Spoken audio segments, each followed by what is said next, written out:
Viral at pinag-uusapan nga ngayon ang naging post ng ex-wife ni Tom Rodriguez na si Carla Abellana.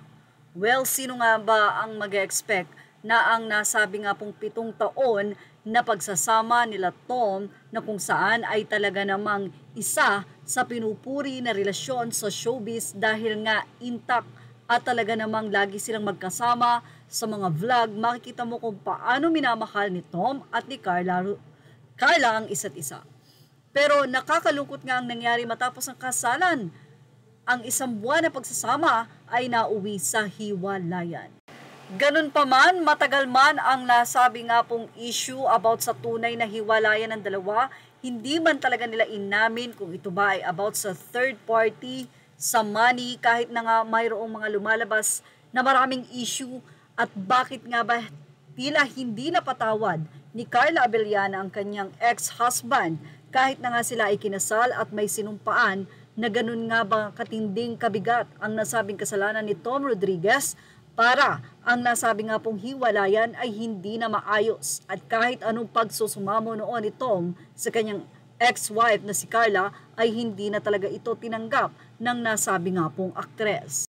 Upang lubos na makalimot, umalis ng bansa si Tom Rodriguez papunta sa US at doon ay naghilom ang mga sugat sa pagdaan ng panahon.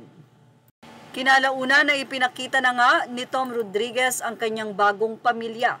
Hindi lamang ang kanyang asawa kundi ang anak nito sa ngayon ay kasalukuyang asawa ni Tom Rodriguez na ayon nga sa mga netizen ay maganda at mukhang mabait din. Well, masaya na si Tom Rodriguez. Medyo mas nauna nga si Tom at ngayon nga ay may anak na, pero ngayon nga ay masaya na rin ang mga netizen matapos ipakita ni Carla Abellana ang nasabi nga pong revelasyon nito sa kaniyang karelasyon.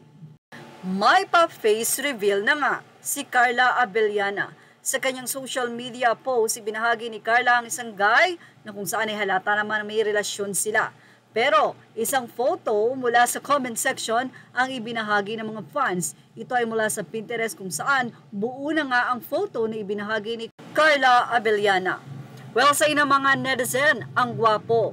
At sa wakas nga daw ay talagang naka-move on at naghilom na ang mga puso nila Carla at Tom.